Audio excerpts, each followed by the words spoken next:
Boa noite a todos. É sempre uma responsabilidade muito grande nós falarmos do Evangelho de Jesus e principalmente às segundas-feiras. Normalmente na primeira nós ficamos lá na sala de psicografia e eu aqui fazendo oração. Lá é mais confortável do que aqui na frente. Mas eu estou vendo alguns rostos bastante amigos, companheiros. Então que Jesus possa nos inspirar e nos iluminar mais uma vez essa noite. Nós vamos iniciar falando da Gênese, no capítulo 18, itens 21 e 22. A Gênese é um dos livros básicos da codificação espírita. E é um livro que fala mais sobre a parte científica. Normalmente, quando as pessoas adentram a doutrina para conhecer as obras básicas, é um dos livros deixados por último, mas muito interessante. E lá na Gênese há uma afirmação que diz que nós estamos numa época, ou seja, a época atual é uma época de transição. E nós podemos dizer de transição planetária. O que significa transição? Transição é uma palavra que significa passagem de um estado para outro. É uma fase intermediária. Então, o que seria passar de um estado para outro? O que seria essa fase intermediária em relação ao nosso planeta? Uma vez que nós estamos ouvindo com um pouco mais de frequência essa palavra, transição planetária. Então, nós aprendemos, através do estudo da doutrina espírita, que todos os mundos são criados para incorporarem para um determinado fim, para abrigarem espíritos de uma determinada categoria. E com o nosso mundo, com o nosso planeta Terra, não foi diferente. No nosso caso, o nosso planeta foi criado para abrigar espíritos que ainda carecem de melhorar o seu desenvolvimento moral. Espíritos como todos nós, que ainda temos imperfeições e que precisamos trilhar, tirando essas imperfeições do caminho do nosso progresso e da nossa evolução. Então, nós que estamos hoje encarnados no planeta Terra, temos essa característica. Por isso estamos todos reunidos nesse mundo preparado especificamente, especialmente para nos abrigar. Então, as situações de expiação, ou seja, de corrigenda dos nossos erros anteriores, as situações de provas, onde nós vamos ser colocados para testar esses valores, se nós realmente já deixamos de lado as nossas perfeições, fazem parte desse ambiente o qual nós vivemos.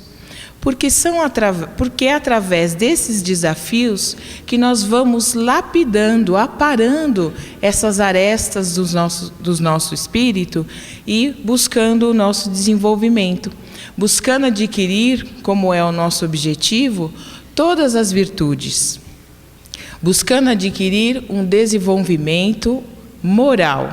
Esse é o nosso fim. E aí, por isso que nós dizemos que a Terra é um planeta de expiação e de provas. Porque o ambiente para o qual ela foi preparado é para receber-nos, como nós já dissemos. Então nós falamos assim, a Terra é um planeta de expiação e provas, onde o mal ainda prevalece sobre o bem. Então, nessa fase de transição, de mudança do nosso planeta, pois é uma destinação da Terra, ela está se transformando num novo ambiente, saindo dessa característica de abrigar somente espíritos que ainda precisam cuidar com mais afinco da sua imperfeição, para um novo estado, um estado de regeneração.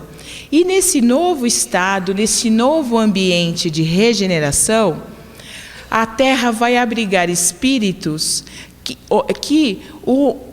cujo coração, cuja essência, cuja evolução, o bem prevalece. Fala, vence as características do mal. Então, o momento de transição do nosso planeta, que é um momento que não dá para precisar quanto tempo isso vai acontecer ou vem acontecendo. Até as obras da doutrina nos dizem que essa é uma preocupação a menor que nós precisamos ter. Nós não precisamos nos preocupar com esse tempo, mas nós precisamos entender que vai haver uma mudança. Vai haver uma transformação, uma transição desse estado de um planeta de expiações, onde o mal ainda prevalece sobre o bem, para um planeta de regeneração.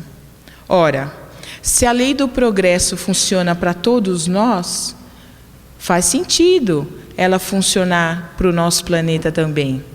Se nós sabemos que nós estamos aqui para progredir, para evoluir, é natural que o nosso ambiente, o ambiente em que vivemos, também progrida, também evolua.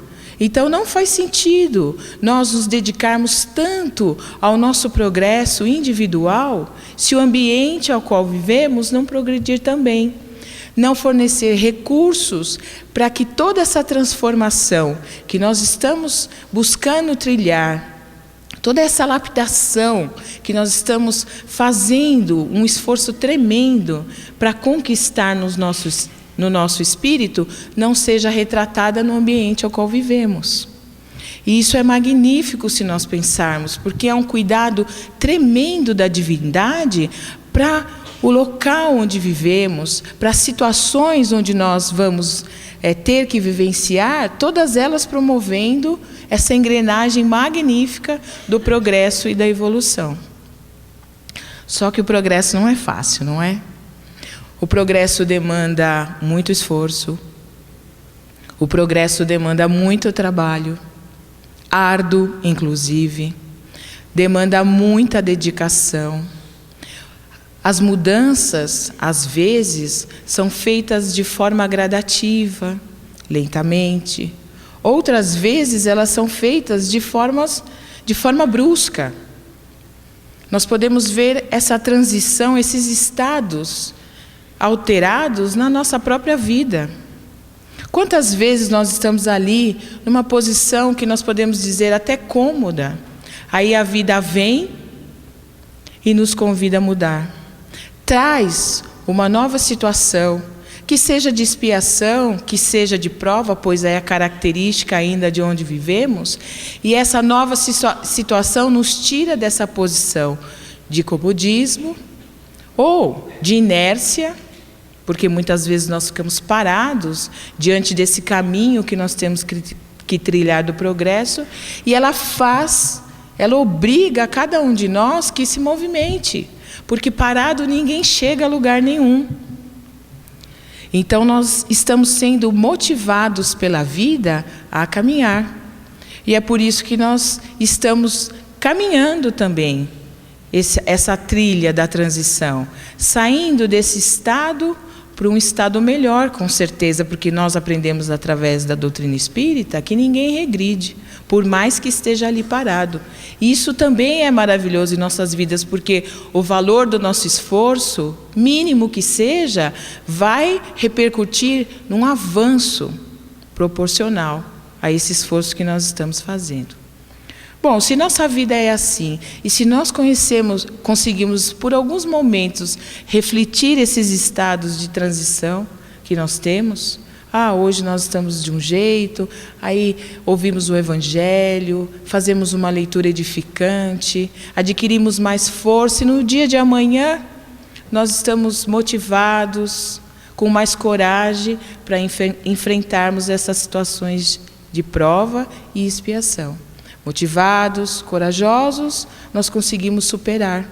Saímos daquele estado onde nós nos achávamos incapazes, fizemos um caminhar aí, usando os recursos que a divindade nos coloca, e conseguimos estar num estado de superação. Bom, se é assim com a nossa vida, nós podemos pensar que pode ser assim com o nosso planeta também. Então nós temos visto acontecer no nosso planeta muitas calamidades, muitos fenômenos sísmicos, a violência, de alguma forma, imperando, falando mais alto. E nós poderíamos comparar todas essas movimentações com esse chacoalhão que a vida nos dá, para que nós acordemos e pensemos sobre como nós estamos conduzindo a nossa vida. No livro Transição Planetária, a psicografia de Divaldo, pelo espírito Manuel Filomeno de Miranda, que é um trabalhador incessante no plano espiritual, nos fala muito, inclusive em suas obras, sobre os processos de obsessão, mas nesse livro em especial, ele faz parte de uma equipe socorrista da espiritualidade no evento do tsunami, no Oriente. E ali nós vemos, ele fala muito isso, essa questão do objetivo de uma calamidade como essa. É claro, os desencarnes coletivos, que às vezes despertam muito a nossa curiosidade, a lei da causa e efeito, e nós ficamos, às vezes, divagando em cima dessas situações, que são importantes também, mas qual é o nosso olhar diante de uma calamidade como essa? Qual é o nosso olhar diante da violência que fala mais alto, muitas vezes, em nossa vida? Como nós nos sentimos? Então, o objetivo desses momentos, desses chacoalhões que a vida nos dá, é nos acordar e fazer-nos refletir acerca de como nós temos conduzido a nossa vida. Num momento como esse, quais são os sentimentos que despertam do nosso coração? Eu fico compadecido, mas o que eu vou fazer? Não tenho nada com isso. Nossa, eu fico envolto, tenho compaixão, piedade, tento participar de algum movimento de doação às vítimas. Penso na minha vida, se fosse eu que estivesse lá naquele momento, como reagiria? O que seria perder tudo hoje em nossa vida? Se um tsunami passasse daquela forma e levasse embora os meus entes queridos, como eu reagiria? E buscar, trazer esses sentimentos valorosos que nós temos no nosso coração. E que o nosso empenho, que a nossa dedicação, que o nosso trabalho árduo faz com que eles se despertem. E aqueles espíritos, nós todos que estamos aqui, se nós deixarmos que o nosso coração, num momento como esse, num exemplo tão grande, né? Numa calamidade tão aterrorizante, deixarmos que o nosso coração se envolva em amor, em caridade, em auxílio ao próximo, como nos convida o Mestre Jesus, nós estamos cuidando de aprimorar essa transição dentro dos nossos corações. Nós sabemos da lei da destruição, nós aqui, quantas coisas boas nós já construímos na nossa vida, mas precisamos reconstruir para que elas ficassem melhor. E o que melhora na nossa vida, quando nós deparamos com essas situações tão difíceis, é a busca de um sentimento mais valoroso nos nossos corações. Está aí o proveito de tantas calamidades e desses ajustes que a divindade vem fazendo para que o nosso planeta também, o nosso ambiente, seja um ambiente que acolha todos esses espíritos que estão também nesse processo de transição. Será que nós precisamos temer? Muitas pessoas têm medo, se preocupam, como se o mundo fosse acabar amanhã. Lá no Livro dos Espíritos diz sim, que todos os mundos, tudo que compõe o universo, pode sim, não ao gosto, porque quando a gente fala ao gosto, parece alguma coisa ao acaso, né? Mas pode, pelo propósito, o bom propósito da divindade, sumirem do universo. Mas não é o caso da Terra. Quando nós falamos de tempo acabou, parece que daqui 20 minutos acaba a palestra